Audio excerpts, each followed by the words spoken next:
Bonjour tout le monde, mon nom c'est Solange Thibodeau, alias Solange Bonheur, et je suis l'auteur du livre de la COVID-19 à la dictature mondiale.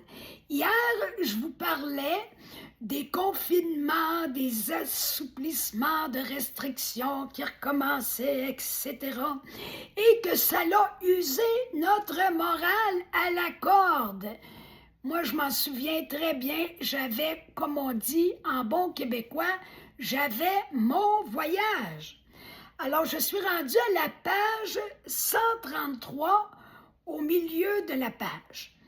Actuellement, ces tendances de changement constant et douloureux se généralisent dans toutes les nations.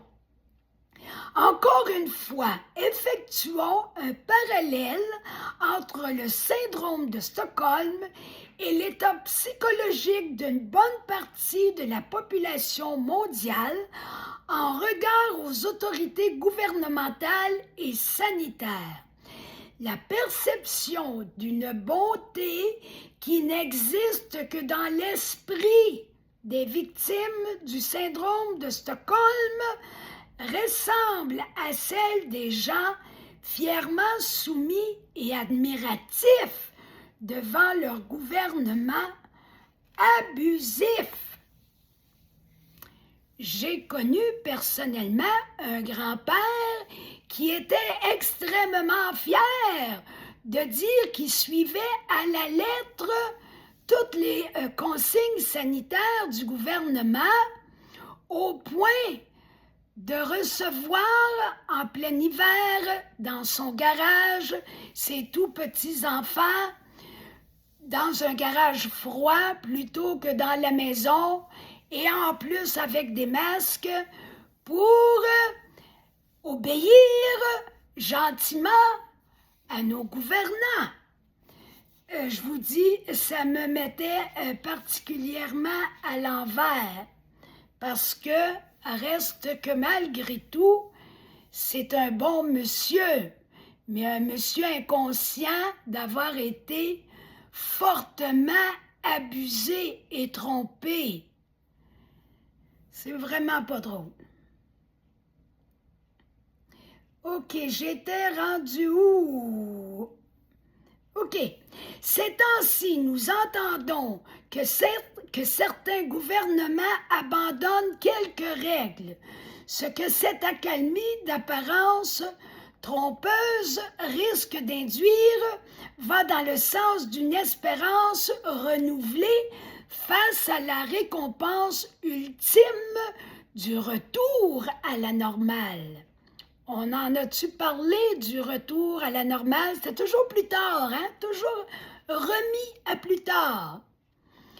À l'image de l'espoir indéfectible d'une victime typique de relations abusives, une personne manipulée qui désespérément s'accroche au désir obsédant de revivre les bons moments, de retrouver le paradis perdu de la vie normale que nous n'avions plus.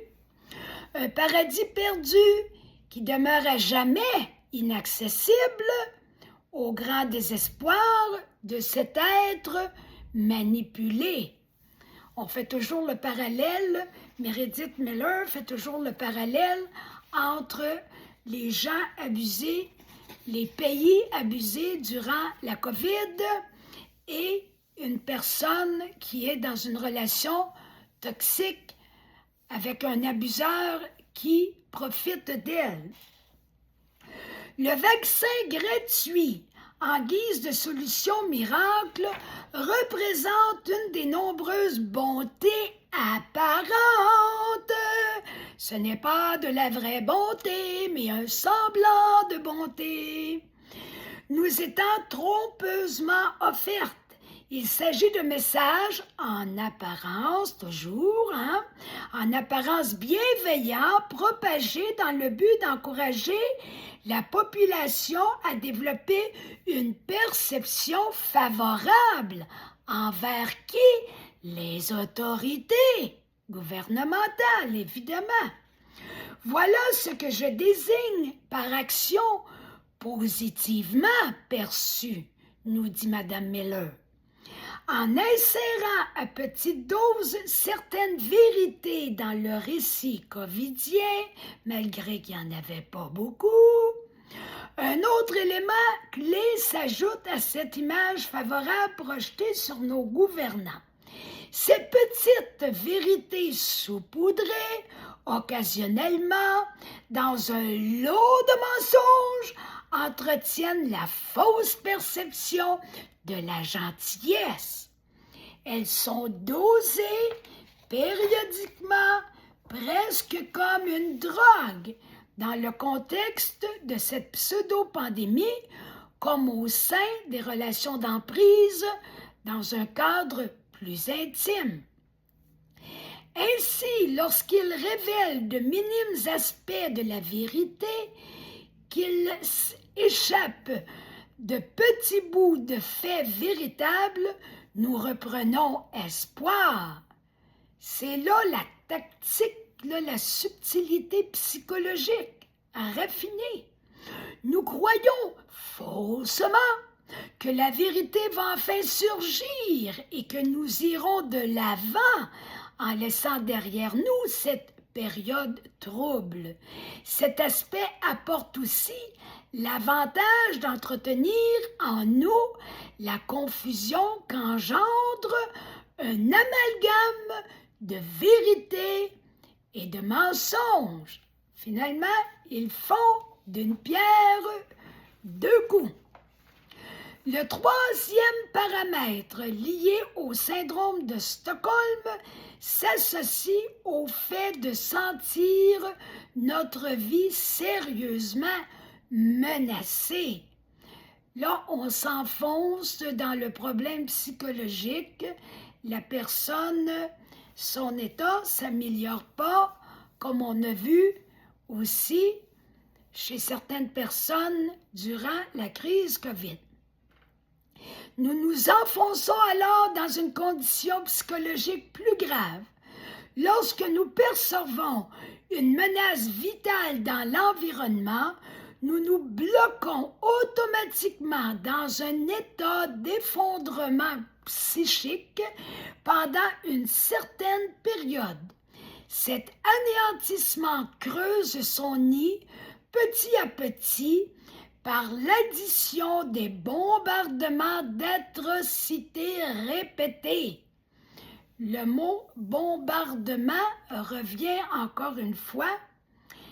Cette détérioration psychologique s'approfondit également par des messages de peur continuellement réitérés. Ça m'agane de vivre dans le stress, de l'anxiété, de l'angoisse, de la peur. Ça tue intérieurement. Des personnes complètement perturbées perdent ainsi leur moyen de préserver leur équilibre psychique. Après une période de terreur, l'individu tombe dans un état d'immobilisation. Dans cet état de stagnation psychique, une personne se sent paralysée. Elle peut ressentir une dissociation, éprouver des absences qui affectent sa présence au monde. Sa concentration se dilue dans un ensemble de pensées nébuleuses. Un comportement d'automate se substitue à sa personnalité coutumière. Là, on voit que la personne, là, finalement, elle n'est plus elle-même. Ce qui ouvre beaucoup plus facilement la porte à la conformité et au contrôle pour le ou les agresseurs. Dans le cas de la crise COVID, c'est les agresseurs. Les médias, les gouvernements, les gouvernants, les personnes en autorité, ça faisait beaucoup d'agresseurs. Ce brouillard cérébral qui s'installe lorsque quelqu'un entre dans cet état d'effondrement risque même de générer un arrêt du métabolisme. Là, on parle que ça va même se répercuter dans le bon fonctionnement corporel.